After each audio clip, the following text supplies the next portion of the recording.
Yes? Mr. Martin? Yes? There's a John Burns here to see you, Mr. Martin. He said you'd know who he was if I told you. Johnny Cash Burns? Yes, Miss Arden. Johnny Burns sent him right in. Yes, sir. Mr. Martin? Mr. Burns, Mr. Johnny Burns. That's right. Come in. Sit down. Have a cigar, Mr. Burns. No, thanks, chum. Don't smoke. Don't do anything but sell woolens. At a price. See what I mean? Yes, of course. Now, are you really serious about the number of bolts that you can sell me? Sure. Serious about the price, too. I didn't want to go into details over the phone. I like to do business man to man. See what I mean? Yes, I do. This firm hasn't had imported woolens in any quantity for years. You could put us back in big business if you could deliver imported material. Your firm can have a large quantity, Mr. Martin, for a corresponding amount of money. See what I mean? How much? It'll be $1 a yard less than you're paying for domestic woolens right now. $1 a yard less than... Mr. Burns, are you a legitimate operator? Do you want imported woolens, Mr. Martin? Yes. Well, what do you care what or who I am? Well... You want woolens? I'll get them. I'm going out of town, but I'll be back in a few days.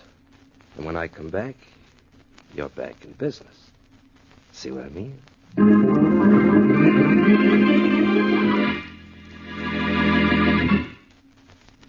And now on to Dick Calmer as Boston Blackie. Enemy to those who make him an enemy. Friend to those who have no friend.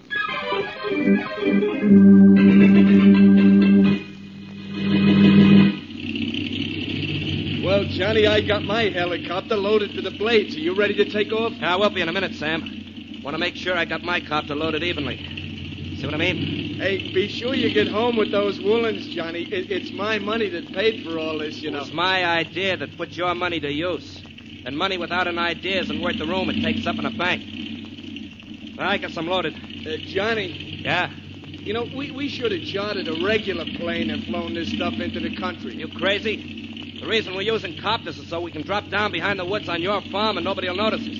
See what I mean? I know, but a regular plane is so much faster. If we used a regular plane, we'd go to jail much faster, too. Yeah. We'd be reported if we used a regular airport. Yeah, that's right, Johnny. Okay, I'm all set. How about you? All set. When are you delivering the stuff to the Martin Company? We'll cross the border just after sunset and land at your farm by dawn. Then I'll get in touch with Martin, and we'll be rich. Great. Happy landings, Johnny. Yeah, happy landings yourself, chum. Happy landings.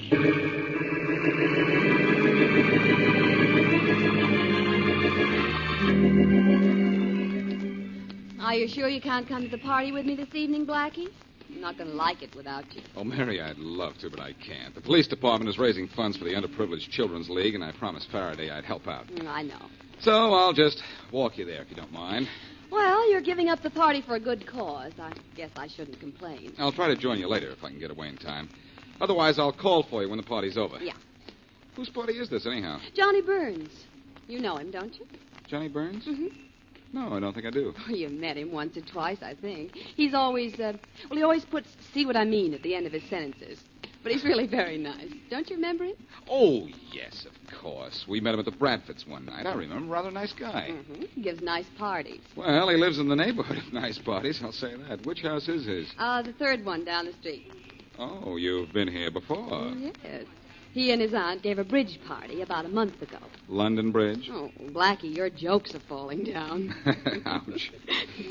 Well, here we are. I'll call for you when the party's over if I can't make it sooner. Call me if you need me. You can get me through Faraday's office. Have a good time. But not too good without me. Oh, Blackie. I'll pick you up and take you home around midnight. I'll be waiting. I'll be there.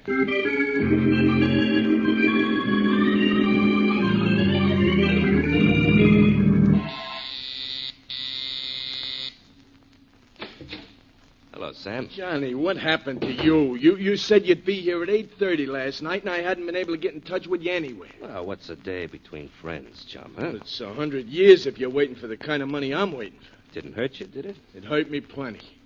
How did you make out with Martin and those woolens? He bought. See what I mean? The whole lot? Every bolt, every yard. Cash? Well, you're talking to Johnny Cash Burns, remember? Well, I remember we're supposed to split the money now, so let's split, huh? Let's split up, you mean, don't you, Sam? What do you mean, split up? Our partnership is over. See what I mean? But why? There was plenty of profit in just this one trip, Johnny. We'll make a fortune after a few more. No, I'm going to work alone now, Sam. You see, I just needed your money to get me started. And now that I am started, I'm rich and you're through. All right, I'm through. Give me my half of the money we got from Martin, and I quit. I'm keeping your half, too, Sam, because you're not going to need it. See what I mean? Johnny, what are you doing with the gun? That's what I mean. Right now, I'm just holding it, Sam. But don't worry, chum. I'll see that you get a good funeral. See what I mean? If anyone has a nice funeral, it's going to be you, Johnny. So where do you think you're going? To the telephone to call the police. I wouldn't do that if I were you. Well, you're not me. And you're not very smart. Well, what's the matter, Sam? Does it take more than one slug to drop you? Well, that just hurt me, Johnny. All right, get out of here, and I won't ever tell who shot me. You can call the police, write letters, send telegrams, send planes up to write it in the sky, but you'll never be able to prove I shot you. No? No. You won't be able to prove I was even here. Oh, Johnny, you're a fool. You're a mad, crazy... Oh, my. Guess you need one more slug, huh? Oh, Johnny. That did it. In fact, that does it. 3 slugs and you're out. And 3 steps and I'm out. The phone. The phone.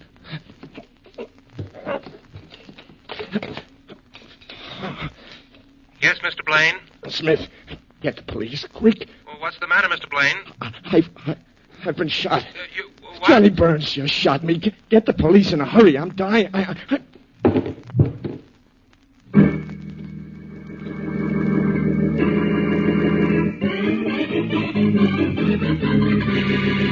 You killed him, didn't you, Burns? You pumped 3 bullets into him. Burns, you shot him down in cold blood. Stood there and let him have it. You did it, didn't you, Burns? You did it. Fired 3 shots into him. You killed him, we know you did. Talk, Burns, talk. Talk, or you'll never get out of that chair. You'll sit under that light till you dry up, Burns. Admit it, Burns. You killed him, didn't you? You know, I have an idea you boys think I killed somebody. Why, Hold it, Danny. This guy's stubborn. He's not going to talk. Go out and see if Miss Wesley's here yet, will you, Sergeant? Yes, Inspector Faraday, right away. Miss Wesley will tell you I was with her when Sam Blaine was killed, Inspector. That's a lie. Sam Blaine told his operator at 10:30 this evening that you were there in his apartment and had shot him. And when we got there, he was dead. But was I there? No, I wasn't. See what I mean? You weren't there then, but you were there at 10:30 when Blaine was shot. You were there and you shot him. I was at home, playing host to Miss Mary Wesley at that hour. I didn't see Sam Blaine tonight. In fact, I haven't seen him in several days. What was Miss Wesley doing at your house? Visiting. I've known her for a long time. I know her friend, Boston Blackie, slightly. Met him once or twice. So what? So this. I'm going to... Inspector Faraday, Yes, Sergeant? Miss Wesley's here. Good. Send her in. Boston Blackie's with her, Inspector. Do you want him to wait outside? I want him to, but I know he won't. So send him in, too. Thanks for the invitation, Faraday. But why the sudden interest in Mary? Maybe he sent for me because he knew you'd come along and he needs your help, Blackie. Miss Wesley, you're around Blackie so much, you're beginning to talk like him. Oh, is that bad? No. Seriously, Inspector Faraday, why do you... Oh, Mr. Burns. I wondered when you'd notice me. We're seeing a lot of each other, aren't we, Mary? Miss Wesley, you know this man? Why, yes, he's Johnny Burns. Baby, tell the man about tonight so we can all get out of here and go home, huh? See what I mean? What do you mean about tonight? This guy says you were with him in his home between the hours of 10 and 11 tonight. Yeah, that's right, I was. Mary, you weren't at Burns' place tonight. That was last night. When there was a party there, I was supposed to pick you up at midnight, remember? Well, I was there tonight, too, Blackie. Oh? I left my compact last night and went back for it tonight. Mr. Burns was there and asked me to stay. Yeah. And we had a nice quiet hour together. Didn't we, baby? A very pleasant one, Johnny. Blackie, you were busy with the police athletic club for children again tonight, so don't scowl at me for finding something to do. Well, Mary, you weren't at Burns' place tonight. I called your apartment house when I got through at the club, and the switchboard operator told me that you were at Burns' house, so I went there. But when I got there and rang the bell, no one answered. What time was that, Blackie? About 10:30. But I was there, Blackie, until 11:15, in fact. And don't look at me like that. I'm telling the truth. Wait a minute. Faraday, why is it so important for you to know where Mary was tonight? It's important for me to know where this man Burns was tonight, especially between the hours of 10 and 11. A man named Sam Blaine was murdered at 10:30 tonight. And I know this man Burns shot him. Well, that's impossible, Inspector Faraday. He was with me at that time. Sorry to disappoint you, Inspector, but I told you this would happen. See what I mean? Quiet, Burns. Miss Wesley, do you swear you were with this man from 10 till 11 tonight? I swear it, Inspector Faraday. In fact, he wasn't even out of my sight for a single minute.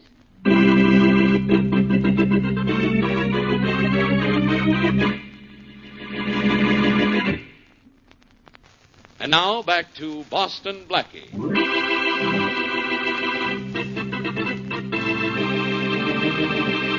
Johnny Burns and Sam Blaine illegally fly imported woolens into this country by helicopter and sell the entire lot to George Martin. But instead of dividing the take with Blaine, Burns kills his partner. Blaine phoned about Burns after he was shot and even named his assailant. But the police can't prove Burns killed Blaine. At the time of the shooting, Burns claims he was in his own home with Boston Blackie's friend, Mary Wesley, and Mary insists he was. So Burns goes free. As we return to our story, Boston Blackie and Mary Wesley are in Blackie's apartment. The doorbell rings. I'll get him, Mary. All right. Yes? Boston Blackie, That's right. I'd like to talk to you. Come in. Thanks. My name's George Martin, Blackie. I'm a dealer in fabrics. I take it that's not immaterial. And if you object to remarks like that, don't feed me straight lines. Did you? For that, you ought to be sent to sleep without supper. Oh, dear. Mr. Martin, the young lady with a sense of humor is Mary Wesley. Oh, Mr. how do Martin? you do? How do you do? Mr. Martin? I hope you're not here to sell me any cloth, Mr. Martin. No, Blackie. I want to tell you about a man named John Burns. Johnny Burns, he calls himself. Johnny Burns. I'm trying to find out something about Johnny Burns. What do you know about him? Well, he sold me some woolens a few days ago. Genuine imported woolens. And at a ridiculously low price. Mm-hmm. I thought everything was legitimate, but I'm worried now that I know he was involved in a murder. You're worried. Yes. So am I. The police convinced he shot and killed Sam Blaine, but they can't prove it, and neither can I. Blackie, I won't be involved in this because I bought the woolens from him, will I? Well, I think now that Burns brought them into this country illegitimately. And I know he was associated with Mr. Blaine because I picked up those woolens at Blaine's farm. So Burns killed Blaine to avoid splitting profits. You'd better return those woolens, Martin. Oh, I've already done so. I told Burns the stuff was damaged. Blackie, Yes? Johnny Burns didn't kill Blaine. Burns was with me. And you know I wouldn't lie to you. I don't say you're lying, Mary. Now, wait a minute, Mr. Martin. Yes? Something crazy is going on in here, and I'm too sane to figure it out. Blackie, Johnny Burns was with me. And that's all there is to it. There's much more to it, Mary. There's a trick to it somewhere, if I can only find it. Maybe you weren't at Burns' house. Ever think of that? I happen to know where I was, Blackie. And at what time. If you were there at 10:30, as you say, why didn't you answer the doorbell when it rang? Because you didn't ring the bell at his house. I don't think you know where you were. I know where I was last night. And I'll admit one thing. I certainly don't know where I am now. Mary, come on. What are you hiding? Nothing, Blackie. Believe me, Johnny Burns and I were at his house. In fact, from 10 to 11, we were listening to the radio. The Balin Symphony Concert. He's a lover of good music. And it was his idea that we listened to the symphony last night. Blackie, who are you calling, Blackie? I've got an idea, Mr. Martin. Right now, I'm calling up Faraday, and then we're calling on Johnny Burns.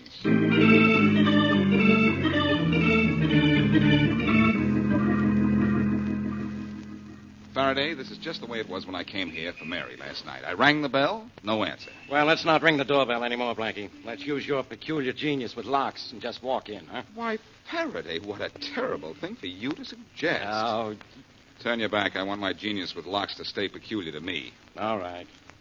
But wait a minute, Faraday. We've rung the doorbell a dozen times. Nobody answers. Nobody's home. Yeah, guess you're right. And no one was at home here between 10 and 11 last night when Sam Blaine was killed, either. Well, if that's so, Miss Wesley was lying. She claims she was here, and Johnny Burns claims he was here. But they weren't, either one of them. Close your mouth and open the door. Turn your back. It's turned. And the lock's turned. Well, that was easy. That was genius.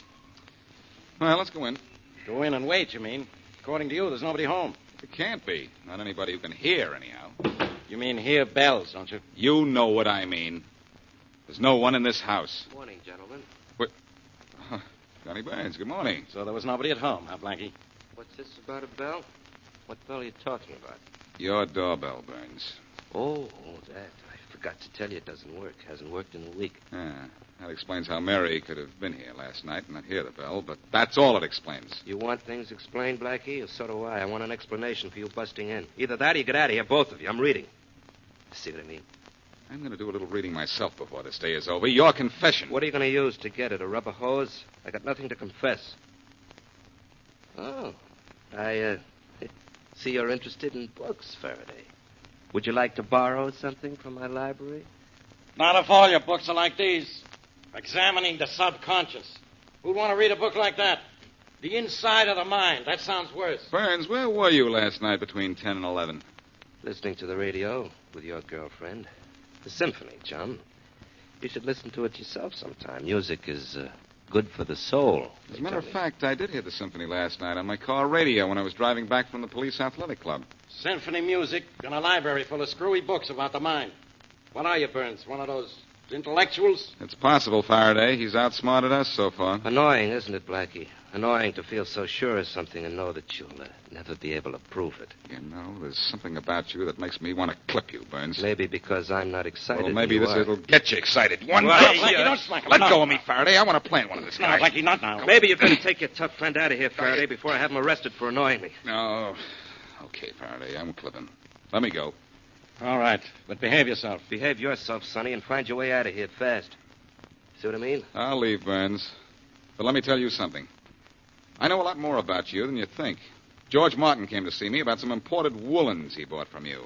George Martin. Never heard of the guy. No? No. He told me he did business with you, and I believe him. And I'm going to do a little business with you. And, brother, I mean business.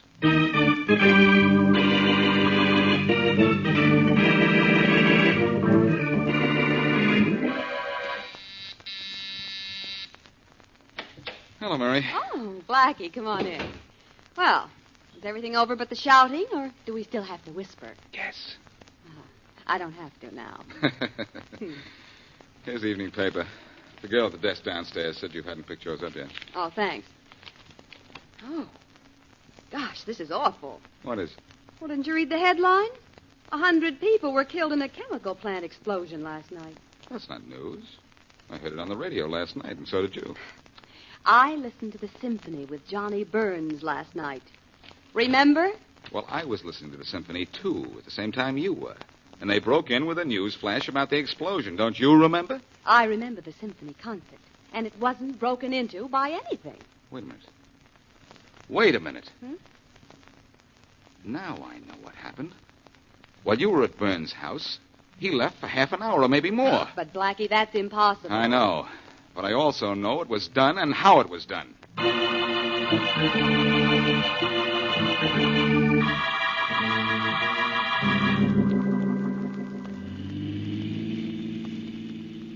I figure this way, Faraday. Martin told me he picked up his woolens from Burns at Blaine's farm. Yeah?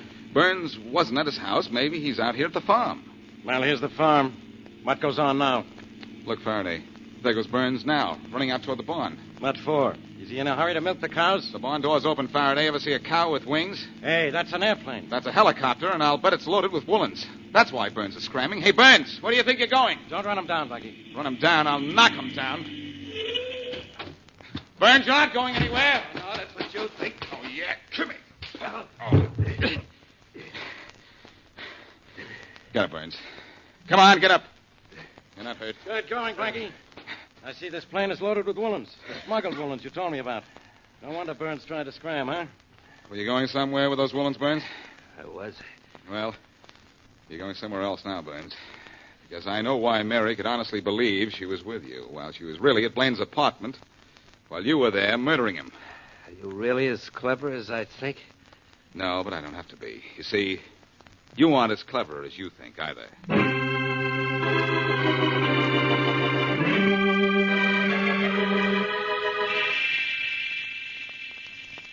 Concentrate, Mary.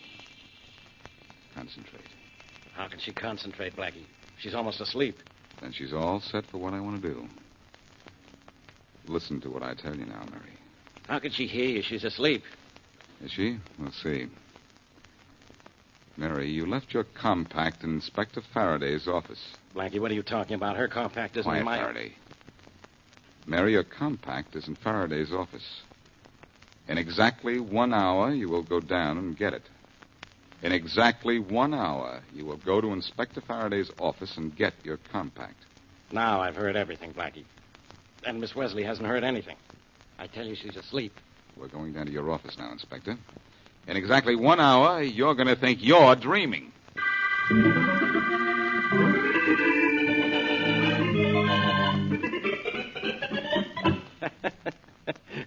All right, Blackie, the hour's up.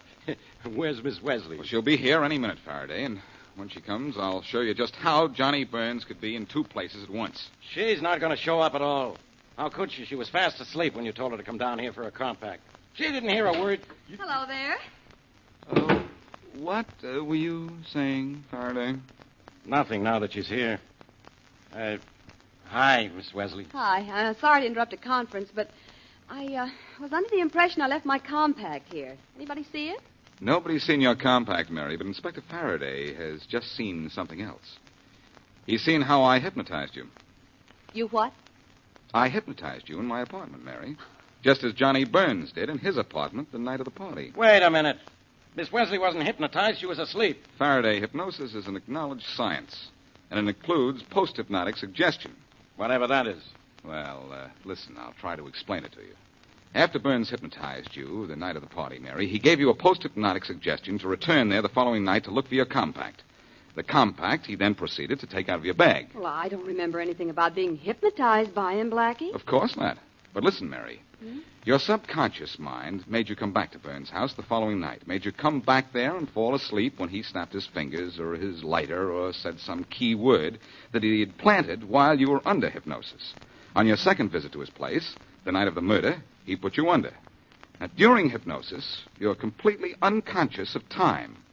You were ordered to have no recollection of falling asleep or of being hypnotized the night before. And I did all this? You had to, Mary. The subconscious is very strong. Burns used hypnosis and you as a perfect alibi for his time while he was murdering Blaine. Okay, I heard enough. I'm calling the detention room. It would have been easy for Burns to drive from his house to Blaine's and back in a half hour. And I'm convinced this is the way he tricked Miss Wesley. Yes, Inspector? Sergeant, get me Johnny Burns. Yes, sir. I'll be right in. And I'll have a confession in an hour. Yes, sir. Oh, Blackie, I'm so sorry. I honestly thought I was telling the truth when I said Johnny Burns was with me all the time. I know you thought you were telling the truth, Mary.